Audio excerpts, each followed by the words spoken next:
मित्रांनो, राहुल गांधी जर्मनीमध्ये गेलेत फिरायला आणि तुम्ही बघितलं असेल तिकडे जाऊन ते भारताची आलोचना करतायत. एका BMW च्या शोरूममध्ये जाऊन किंवा मॅन्युफॅक्चर ज्या गाड्या मॅन्युफॅक्चर होतात BMWच्या इथे जाऊन ते भारताची आलोचना करतात की भारतात पण अशा सोयी नाही आहेत किंवा आज जर्मनी किती पुढे गेला आहे असं आलोचना करतात.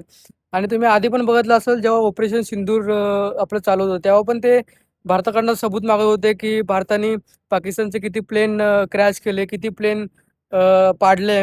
परत तुम्ही बघितलं असेल मध्ये पण त्यांनी एक वक्तव्य केले की भारत ही एक डेड इकॉनॉमी आहे. तुम्ही बघितलं असेल. म्हणजे जिथे जातील तिथे भारताची ते आलोचना करतात, भारताला नीचा दाखवतात. धुरंधरमध्ये एक डायलॉग आहे की भारताचा पहिला दुश्मन हा भारत आहे, नंतरला पाकिस्तान येतो. आणि ते मला वाटतं ते खरं साबित करून दाखवतात. हा ते BJPचे विपक्ष नेता आहेत. त्याने आलोचना करायला पाहिजे. पण प्रत्येक वेळेला भारताला नीचा दाखवणे, आज ते जर्मनीमध्ये आहेत आणि जर्मनीमध्ये काय नवीन गोष्टी बघतात आणि तिकडे भारताची आलोचना करतात, हे चुकीचं आहे. आज बघा तुम्ही दिल्लीमध्ये प्रदूषणचा प्रभाव आहे.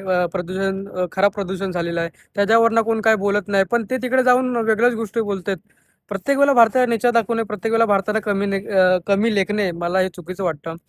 आणि ते प्रत्येक वेळेला हे काही ना काहीतरी ते राहुल गांधी बोलत असतात.